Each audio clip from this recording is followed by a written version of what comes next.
North Hollywood, 1997. At 9:16 a.m., February 28, 1997, Larry Phillips and Emil Mataserenu entered and robbed Bank of America's North Branch. The robbers were confronted by Los Angeles Police Department officers when they exited the bank, and the shootout between the officers and the robbers ensued. The robbers attempted to flee the scene, Phillips on foot and Mataserenu in their getaway vehicle, while continuing to exchange fire with the officers. Due to the large number of injuries and rounds fired, equipment used by the robbers, and the overall length of the event, the North Hollywood Shootout is regarded as one of the most intense and significant gun battles in U.S. police history. Combined, the two robbers had fired approximately 1,100 rounds in total, while approximately 900 rounds were fired by police. But who were Larry Phillips and Emil Mataserenu? How much money did they steal? How many casualties were there in the incident? And how did this event change law enforcement forever? Let's try and find out. Hello, I'm Mike Droberg, Marine Corps veteran and filmmaker, and we will try to answer these questions on today's episode of Forgotten History.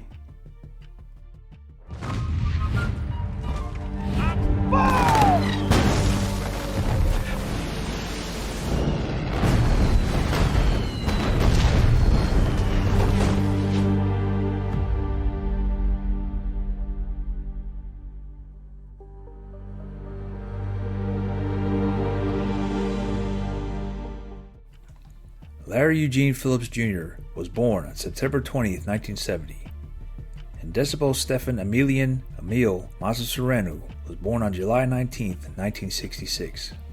The two first met at Gold's Gym in Venice, California, in 1989. Phillips and Mataserenu had mutual interests in weightlifting, bodybuilding, and firearms. Both individuals were big men, Phillips standing 6 feet 230 pounds, and Mataserenu standing at 6 feet 3 inches, weighing in at 270 pounds.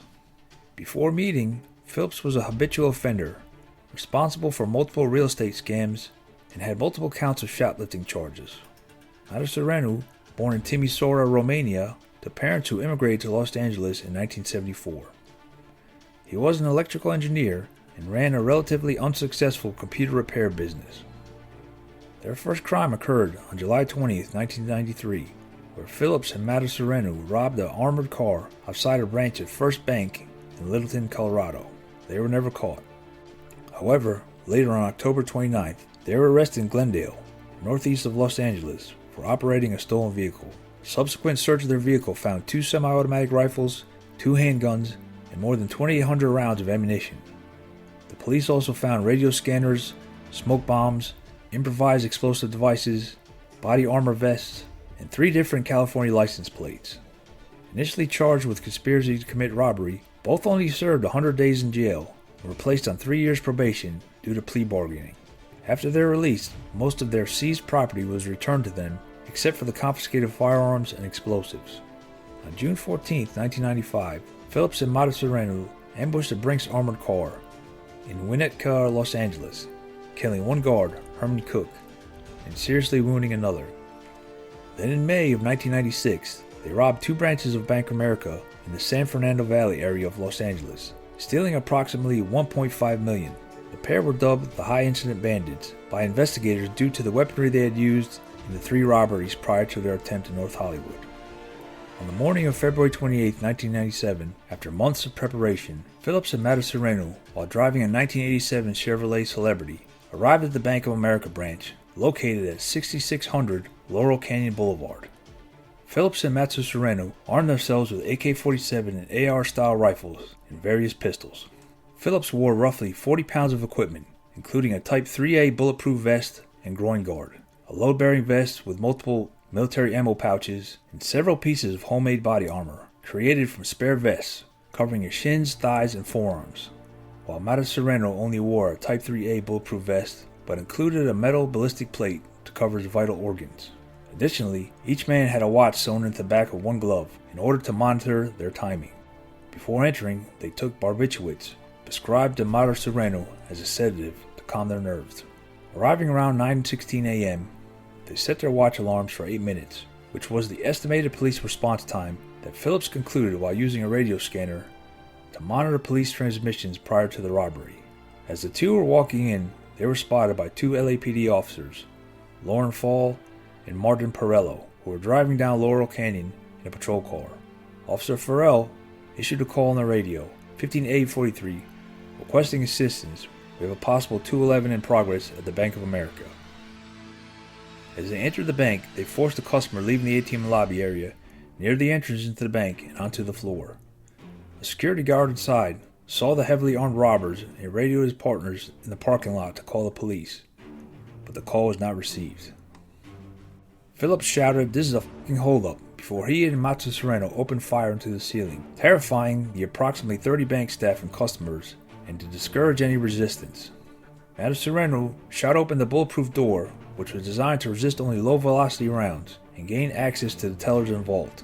The robbers forced assistant manager John Villagrana to open the vault and to begin to fill their money bag. However, due to a change in the bank's delivery schedule, the vault contained significantly less than the $750,000 the gunman had expected.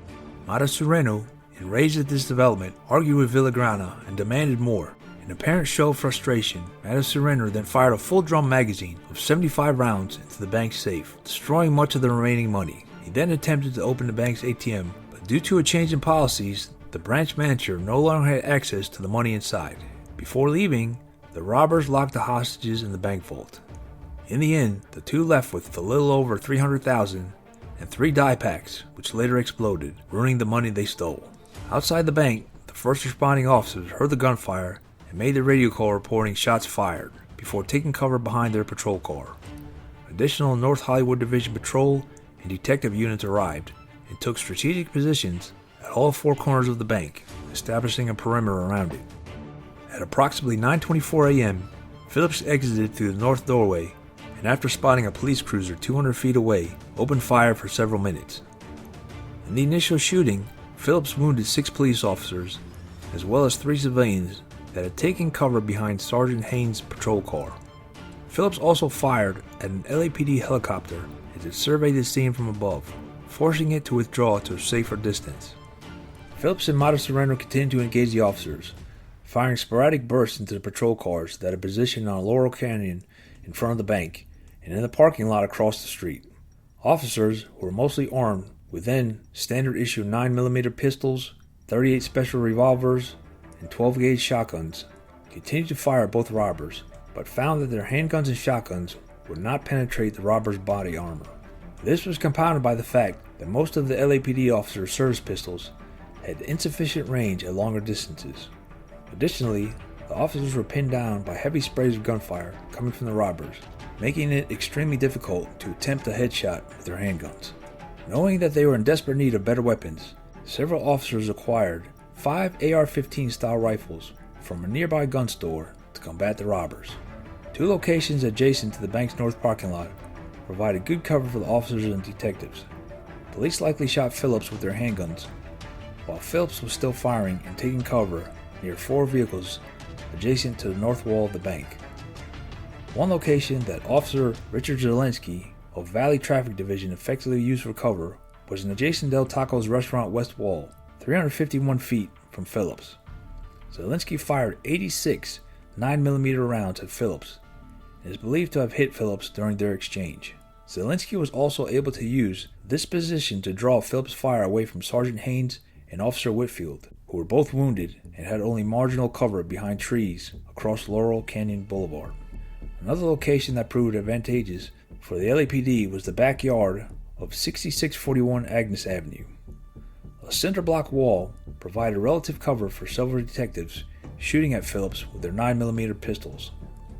Detective Vince Bancroft and Detective Kevin Harley in particular were able to position themselves behind cover and fire between 15 and 24 rounds at Phillips from a distance of approximately 55 feet.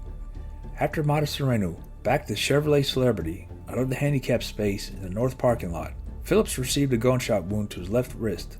This can be seen upon helicopter news footage that showed him react to the pain. At the same approximate time, LAPD gunfire struck the rifle that Phillips was firing, rendering it inoperable. Phillips discarded it and and rearmed himself with another assault rifle from the trunk of the sedan. After LAPD radio operators received a second officer down call from police at the shootout, a tactical alert was issued.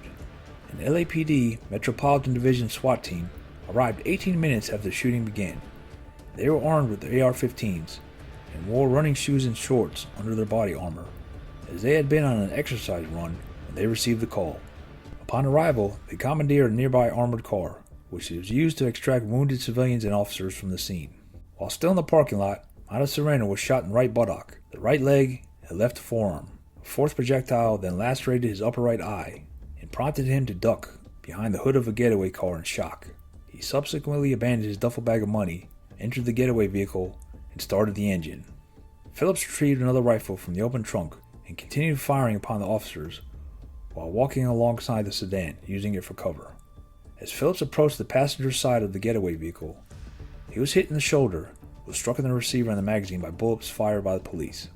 After firing a few more shots with one arm, Phillips discarded the rifle and retrieved another before exiting the parking lot and retreating onto the streets, while Mata Sereno drove down the road.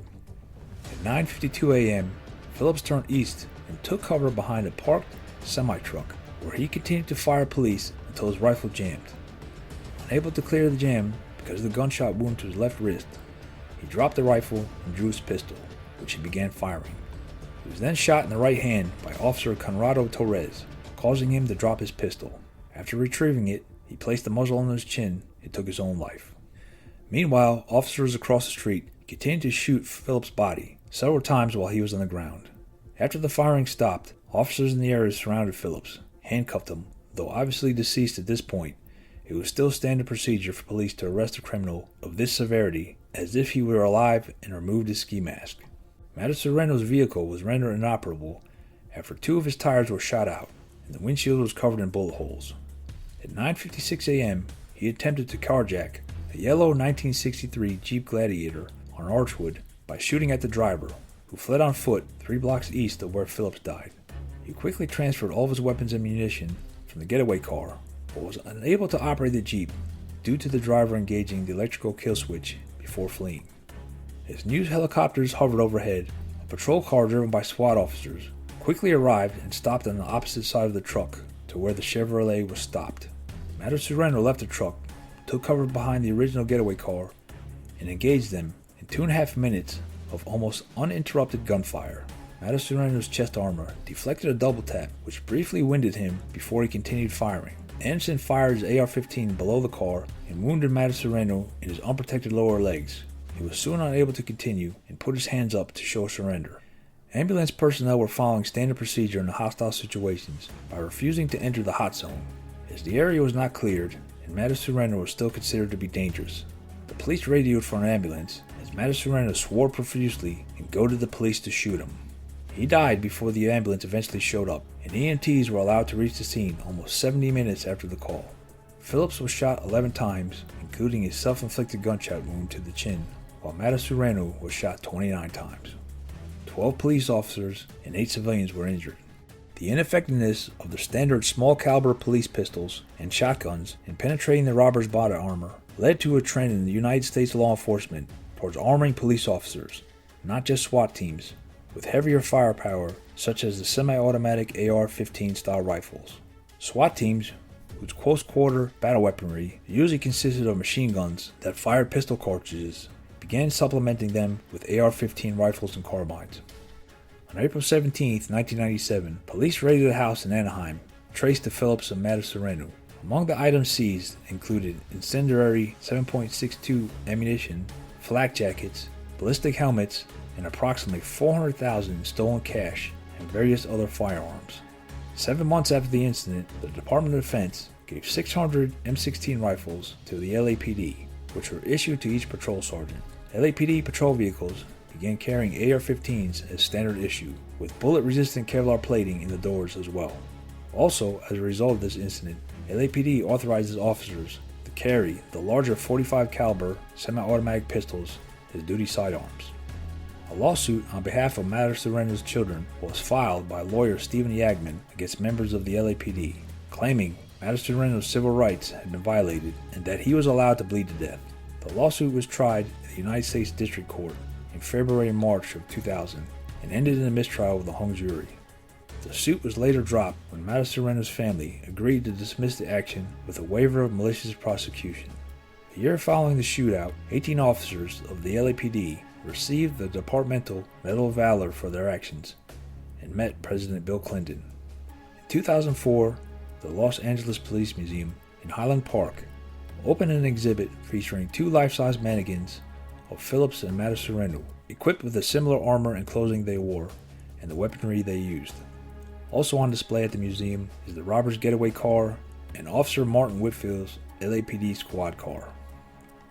The North Hollywood Shootout stands as a pivotal event in law enforcement history, highlighting the severe challenges that heavily armed criminals pose to police forces.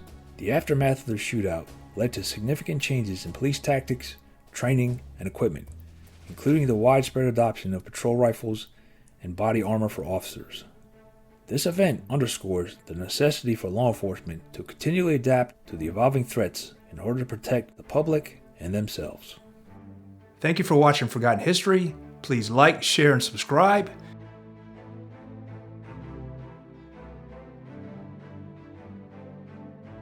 If you have any comments or show ideas, we'd love to hear from you. Thanks again.